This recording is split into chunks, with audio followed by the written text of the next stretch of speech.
ജില്ലയിൽ ഭക്ഷ്യസുരക്ഷാ വകുപ്പിന്റെ നേതൃത്വത്തിൽ മിന്നൽ പരിശോധന നടന്നു.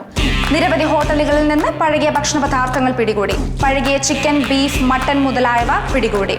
മിന്നൽ പരിശോധനയുടെ ഫലമായി 20ഓളം പ്രമുഖ ഹോട്ടലുകളുടെ ലൈസൻസ് റദ്ദാക്കുകയും തുടർന്ന് നിയമ നടപടികൾ സ്വീകരിക്കുകയും ചെയ്തു.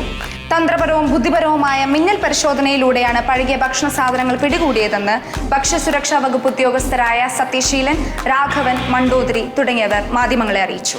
ഇതെല്ലാം പഴകിയിട്ടുള്ള ഭക്ഷണ പദാർത്ഥങ്ങളാണ്.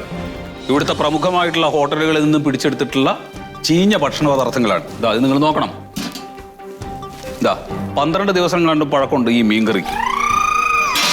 അതേപോലെ തന്നെ ഇത് വട്ടുപത്തിരി മറ്റേ ഗ്ലാസിനകത്തൊക്കെ ഇട്ട് വെച്ചിട്ടുള്ള വട്ടുപത്തിരി, ഈച്ചി, ഉറുമ്പെല്ലാം വന്നു കഴിഞ്ഞിട്ടുള്ളതാണ്. അത് ഏകദേശം ഒരു 12 ദിവസമോ 13 ദിവസമൊക്കെ പഴക്കം അതിനുണ്ട്. പിന്നെ ഇത് ബീഫ്, ബീഫ്, ചിക്കൻ മറ്റേ ഈ ഇതിന് വേണ്ടിയിട്ട് ഗ്രില്ല് ചെയ്യാൻ വേണ്ടിയിട്ട് എടുത്ത് വെച്ചിട്ടുള്ള ചിക്കനാണ്. ഒരുപാട് വർഷത്തെ പഴക്കണ്ടാണ് തോന്നുന്നത്. അതങ്ങനെ പിന്നെ ഇതിനകത്തൊക്കെ ഉണ്ട്. ചോറ്, അങ്ങനെ ഒരുപാട് സാധനങ്ങൾ നമ്മൾ പിടിച്ചെടുത്തിട്ടുള്ള. അപ്പോൾ ഇതൊരു വലിയ നേട്ടമായിട്ട് തന്നെ കണക്കാക്കേണ്ടി വരും. കാരണം യാതൊരു തരത്തിലുള്ള പരിഗണനയും കൊടുക്കാതെ മിന്നൽ പരിശോധനയിലാണ് ഇത്തരം ഭക്ഷണ പദാർത്ഥങ്ങളൊക്കെ നമ്മൾ കണ്ടെടുത്തിട്ടുള്ളത്. ഇവരുടെയൊക്കെ ലൈസൻസ്, എല്ലാ കടകളുടെയും ലൈസൻസ് ഞങ്ങൾ കട്ട് ചെയ്ത് കളയും. അതിൽ യാതൊരു തർക്കവും സർ. ഒരു ചോദ്യം, നമ്മള് അത്യാവശ്യ സാധനങ്ങൾ വെക്കാൻ വേണ്ടിയിട്ടാണ് ഈ ഫ്രിഡ്ജും ഫ്രീസറും ഒക്കെ ഉപയോഗിക്കുന്നത്. അപ്പൊ ഈ ഹോട്ടലുകളിലൊക്കെ അലമാര പോലത്തെ ഫ്രിഡ്ജും ഫ്രീസറും ഒക്കെ എന്തിന്റെ അടിസ്ഥാനത്തിലാണ് അവർ ഉപയോഗിക്കുന്നത്? അതിൽ തന്നെ വ്യക്തമല്ലേ സാർ ഈ പഴകിയ ഭക്ഷണങ്ങൾ വീണ്ടും വീണ്ടും ചൂടാക്കിയാണ് സെർവ് ചെയ്യുന്നുള്ള കാര്യത്തില്? അല്ല, ഇനി മുതല് അങ്ങനെയുള്ള ഫ്രിഡ്ജുകൾ വെക്കാൻ അനുവാദം ഉണ്ടാവുന്നതല്ല. അത്യാവശ്യം വേണമെങ്കിൽ പാലോ പച്ചക്കറിയോ അവർക്ക് വെക്കാം. അതല്ലാതെ ഈ വലിയ ആന പോലത്തെ ഫ്രിഡ്ജിന്റെ കാര്യം ഹോട്ടലിൽ ഇല്ലല്ലോ. മാത്രമല്ല ഈ ശവപ്പെട്ടി പോലത്തെ വലിയ ഫ്രിഡ്ജ് ഏത് ഹോട്ടലിന്റെ അടുക്കള കണ്ടാലും അതൊക്കെ ഞങ്ങൾ എടുത്തുകൊണ്ട് നമ്മൾ ഈ കാണുന്ന ഒരു കാഴ്ചയാണ്, സ്ഥിരമായിട്ട് കാണുന്ന ഒരു കാഴ്ചയാണ് ഈ ഷവർമ. വഴിയോരങ്ങളിൽ, റോഡ് സൈഡുകളിലൊക്കെ ഷവർമ വളരെ ഓപ്പൺ ആയിട്ട് പ്രിപ്പയർ ചെയ്യുന്നത്. അത് വാഹനങ്ങളുടെ പുകയും അതുപോലെ തന്നെ പൊടിപടലങ്ങളും എല്ലാ വേസ്റ്റുകളും അതിലേക്ക് വന്നടിയാണ്. ഇതിനൊന്നും ഇത്രയും കാലം ഒരു നടപടിയും ആരും എടുത്തിട്ടില്ല എന്നുള്ള കാര്യം വ്യക്തമാണ്. അല്ല, അതിനിപ്പോ ഷവർമ പ്രത്യേകമായ റൂമിൽ ഉണ്ടാക്കാൻ വേണ്ടി, സേഫ്റ്റി ഉള്ള റൂമിൽ ഉണ്ടാക്കാൻ വേണ്ടി ഞങ്ങൾ ചർച്ച ചെയ്തുകൊണ്ടിരിക്കുകയാണ്. ഷവർമ നമ്മുടെ നാട്ടിൽ വന്നിട്ട് വർഷങ്ങളായി, ഇതുവരെ ഒരു നടപടി ഇതുവരെ എടുത്തിട്ടില്ല. പക്ഷെ അത് ഈ കഴിക്കുന്ന ആളുകളും അത് ശ്രദ്ധിക്കണല്ലോ. പ്രധാനപ്പെട്ട ഒരു പോയിന്റാണ്. അതായത് വലിയ വിദ്യാഭ്യാസമുള്ള ആളുകളാണ് അല്ലെ, അവര് ഈ പൊടിയാർത്ത് കിടക്കുന്ന ഈ എത്രയോ ദിവസങ്ങളായി തൂക്കിയിട്ടിട്ടുള്ള പോയി ഇങ്ങനെ ചുരണ്ടി അത് തന്നെ വാങ്ങി തിന്നേണ്ട കാര്യമില്ലല്ലോ. ഇല്ലല്ലോ, അവർക്ക് കണ്ണില്ലേ? ഈ വാഹനങ്ങളുടെ പുക അടിക്കുന്ന കണ്ടൂടെ? അതിൽ പറ്റി പിടിച്ചിരിക്കുന്ന പൊടി കണ്ടൂടെ? എന്തിനാണ് ഇത് മേടിച്ച് കഴിക്കുന്നത്? അതൊരു ഉത്തരവാണോ സാർ? അല്ല, ഉത്തരവാദിത്തം ചോദിച്ചു കഴിഞ്ഞാൽ എന്തിനും ഏതിനും ഭക്ഷ്യസുരക്ഷാ വകുപ്പിനെ പഠിക്കേണ്ട കാര്യമില്ലല്ലോ. നമ്മുടെ ആരോഗ്യം നോക്കേണ്ടത് നമ്മുടെയും കൂടെ ഒരു ഉത്തരവാദിത്തമാണ്. ആൾക്കാർ ശ്രദ്ധിക്കണം. ഹോട്ടലുകാരിൽ നിന്ന് നിങ്ങൾ കൃത്യമായിട്ട് പാരിതോഷികം വാങ്ങിക്കുന്നതുകൊണ്ടാണ് നിങ്ങൾ ഒരു തരത്തിലുള്ള അന്വേഷണം നടത്താത്തതെന്നുള്ള ആരോപണം ഉണ്ടല്ലോ. അങ്ങനെയാണെങ്കിൽ ഞങ്ങൾ ഈ അന്വേഷണങ്ങളൊക്കെ കണ്ടുപിടിക്കൂ. കൃത്യമായിട്ട് നിങ്ങൾക്ക് മാസപ്പടിയും കൃത്യമായി സ്പെഷ്യൽ ഫുഡുകളും നിങ്ങളെ വീട്ടിൽ എത്തുന്നുണ്ട് എന്നുള്ള ആരോപണം വരെ ഉണ്ട്. വെറുതെ ഇങ്ങനെ അനാവശ്യം പറയാൻ വേണ്ടിട്ട് ഞങ്ങളുടെ സമയം കളയാനില്ല സുഹൃത്തെ. ആരോപണങ്ങൾ അല്ല, അതിലൊന്നും യാതൊരു സത്യമില്ല. ഞങ്ങൾ കൃത്യമായിട്ട് ജോലി ചെയ്യുന്നവരാണെന്നോ ഇതിൽ നിന്ന് തെളിഞ്ഞല്ലോ. നിങ്ങൾ വർഷത്തിലൊരിക്കലും ഇതൊക്കെ ചെയ്യാറുള്ളതുകൊണ്ട് ഇവിടെ വ്യക്തമാണ് സാർ. വർഷത്തിലൊരിക്കൽ എന്ന് പറഞ്ഞാൽ എല്ലാ ദിവസവും പോയിട്ട് നമ്മൾ ചെക്ക് ചെയ്യുകയാണെങ്കിൽ അവർ അലേർട്ട് ആയിരിക്കുമല്ലോ. ഇതുപോലത്തെ മിന്നൽ പരിശോധനകളിലാണ് നമുക്ക് ഇത്തരം കാര്യങ്ങൾ അറിയാൻ പറ്റുള്ളൂ. മാത്രമല്ല അതിന് മാത്രം സ്റ്റാഫ് ഒന്നും ഇല്ലല്ലോ ഇതിന്. അതെ, ജോലിമാരുള്ള ജോലി തന്നെയാണ്, അതിലൊന്നും യാതൊരു തർക്കമില്ല. അതൊന്നും നിങ്ങൾ ഇനി അല്ലാതും പറഞ്ഞുണ്ടാക്കേണ്ട കാര്യമില്ല. അതെ, അപ്പൊ ഇത്രയേ ഉള്ളൂ സാർ. ഞങ്ങൾക്ക് ഇത്രേ പറയാനുള്ളൂ. ഇനി ചോദ്യം ചോദിക്കാനൊന്നും സമയമില്ല. ഈ ഇത്തരം കാര്യങ്ങൾ നിങ്ങളെ അറിയിക്കാൻ വേണ്ടിയിട്ടാണ് ഞങ്ങൾ ഇവിടെ ഇത്രയും സമയം, ഞങ്ങളുടെ വിലപ്പെട്ട സമയം ഇവിടെ ചെലവാക്കിയത്. അപ്പൊ എല്ലാ സുഹൃത്തുക്കൾക്കും താങ്ക് യു. ഇനി ഞങ്ങൾക്ക് പോകണം, ഇനി ഒരുപാട് പരിശോധന. അതെ, ഇനി ഒരുപാട് ഹോട്ടലുകൾ പൂട്ടിക്കാനുണ്ട് ഞങ്ങൾക്ക്.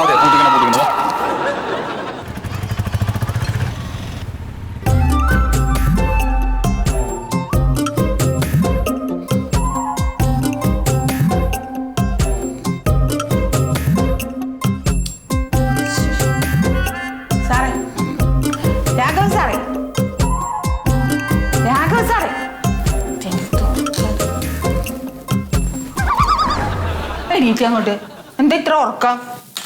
സാർ വല്ലതും അറിയണുണ്ടോ? ആ വാട്സാപ്പിലൊക്കെ നമ്മളെ പറ്റിയിട്ട് വീണ്ടും തുടങ്ങി ട്രോളും ന്യൂസൊക്കെ. എന്തെന്ന് അറിഞ്ഞില്ലേ? ഇല്ല, ഞാൻ വായിച്ചു കേൾപ്പിക്കാം. പതിവ് പോലെ എന്തെങ്കിലും സംഭവിച്ച് കഴിയുമ്പോൾ മാത്രം ചാടി ഇറങ്ങി പരിശോധനാ മാമാങ്കം നടത്തുന്ന ഉദ്യോഗസ്ഥർ വീണ്ടും ഉറക്കത്തിൽ. കറക്റ്റാ, ഉറങ്ങാണല്ലോ. ഇനി എന്നാണാവോ ആരെങ്കിലും ചാകുന്നത്? അതുവരെ അവർ ശമ്പളം വാങ്ങട്ടെ. പരിശോധനയിൽ പിടിച്ച ഹോട്ടലുകാർ നിസാര പിഴയടച്ചും പേര് മാറ്റിയും ജനങ്ങളെ കൊല്ലാൻ വീണ്ടും കാത്തിരിക്കുന്നു. എപ്പോഴും മിന്നൽ പരിശോധന നടത്തിയാ നമ്മൾ ഇടുത്ത പണിയാരിയില്. Good morning. സാറേ, ഇത് എത്ര ദിവസമായി പോയിട്ട് എങ്ങനെ ഉണ്ടായിരുന്നു ടൂറ്? എന്താ നിങ്ങളൊക്കെ വിളിച്ചാൽ ആരും വന്നില്ലല്ലോ. അല്ല, എങ്ങനെ ഉണ്ടായിരുന്നു ടൂർ? എങ്ങനെ ഉണ്ടായി? എവിടെ പോയത്? വരണ്ടേ, കുളു മണാലി. ഈ റെയ്ഡിന്റെ തിരക്കിന്റെ ഇടയിൽ തൽക്കാലം ഒരു ആശ്വാസം കിട്ടി. നല്ല ആശ്വാസം. എന്താ മഞ്ഞ്, ആ മഞ്ഞിലൊക്കെ ഇങ്ങനെ കിടക്കണം. ഗംഭീരം തന്നെയല്ലേ? നല്ല സുഖം. എന്നാ പോയി വന്നപ്പോഴേക്കും വീണ്ടും സോഷ്യൽ മീഡിയയിൽ തുടങ്ങിയിട്ടുണ്ട്. എന്താണ് സോഷ്യൽ മീഡിയയിൽ? വെറുതെ നമ്മള് കുത്തുക സാറേ. നമ്മൾ ഇനി ആരെങ്കിലും മരിച്ചാലാണ് റെയ്ഡിന് ഇറങ്ങുള്ളൂന്ന്. ഫോണൊന്നും നോക്കുകയേ ചെയ്യണ്ട, സോഷ്യൽ മീഡിയ ഒട്ടും നോക്കരുത്. എന്റെ സാറേ, അവരുടെ പരാതി എന്താണെന്നറിയാമോ? അതായത് നമ്മൾ റെയ്ഡിൽ പഴകിയ ഭക്ഷണം പിടിച്ചത് ഈ പ്രമുഖ ഹോട്ടലിൽ നിന്നാണ്, പ്രമുഖനാണ് ഇതിന്റെ ഉടമസ്ഥൻ, അങ്ങനെയൊക്കെ പറയണുള്ളൂ. ഇതാരാണ് ഇതിന്റെ ഓണറെന്നോ ഏതാണ് ഹോട്ടലെന്നോ പറയണില്ലാന്ന്. അതിനിപ്പോ നമ്മളെ മാത്രം കുറ്റം പറയേണ്ട കാര്യമൊന്നുമില്ലല്ലോ. പീഡിപ്പിച്ച പ്രമുഖൻ, അതുപോലെ അഴിമതിയിൽപ്പെട്ട പ്രമുഖൻ എന്നൊക്കെ തന്നെയല്ലേ ഇവരെല്ലാവരും ന്യൂസ് കൊടുക്കുന്നത്. പ്രമുഖൻ ആരാന്ന് കണ്ടുപിടിക്കേണ്ട നമ്മുടെ പണിയല്ല, അത് ചാനലുകാരെ പണിയാ. അവര് കണ്ടുപിടിക്കട്ടെ.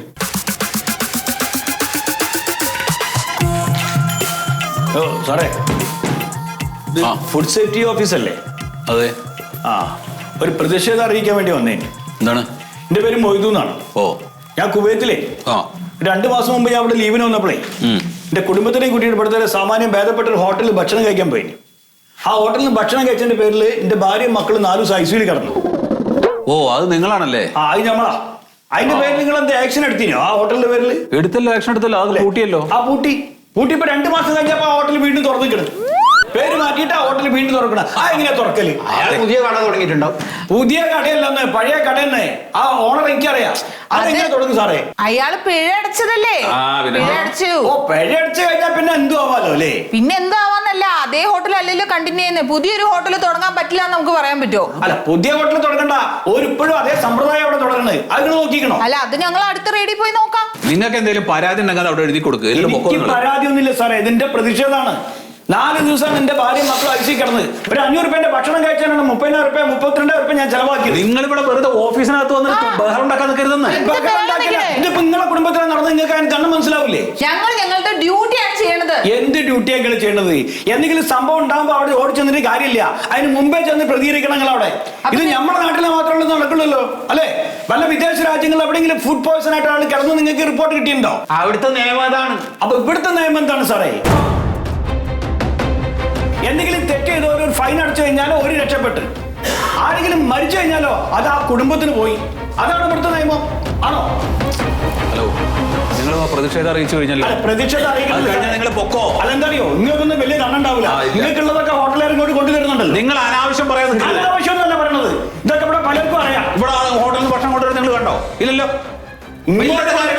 നിങ്ങളുടെ വീട്ടിലൊക്കെ കല്യാണം വീട്ടിൽ കൂടലൊക്കെ വരുമ്പോ ഇതൊക്കെ സാധാരണയാണ്. അപ്പൊ നിങ്ങൾക്കൊന്നും അങ്ങനെ വലിയ അന്തസ്സായിട്ട് തന്നെയാണ് കാര്യങ്ങൾ നടത്തുന്നത്. ഞങ്ങൾക്ക് നല്ല ശമ്പളം കിട്ടുന്നുണ്ട്, അതിനുള്ള ജോലി ഞങ്ങൾ ചെയ്യുന്നുണ്ട്. ഈ ശമ്പളം കിട്ടുന്നതിനനുസരിച്ചുള്ള ജോലി എടുക്കണം. അത് പഠിപ്പിക്കല്ല. ഇത് നിങ്ങളുടെ കുടുംബത്തിലെ വന്നെങ്കിൽ നിങ്ങൾക്ക് തന്നെ മനസ്സിലാവുള്ളൂ. Hello hello, പൂച്ചയോ?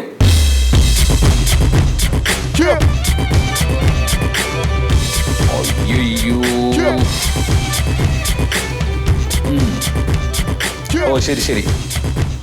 ഓക്കെ. എന്ത് സാറേ? അതെ, മാർക്കറ്റിൽ നിന്ന് വാങ്ങിയിട്ടുള്ള മത്സ്യം കഴിച്ചിട്ട് 3 വളർത്തുപൂച്ചകൾ ചത്തുന്നു. അയ്യോ, അല്ല മനുഷ്യർക്ക് എന്തെങ്കിലും? മനുഷ്യർക്ക് ഇപ്പൊ ഒന്നും പറ്റിയിട്ടില്ല. മീൻകറി അടുപ്പത്ത് കിടന്ന് തിളക്കിയാണെന്ന്.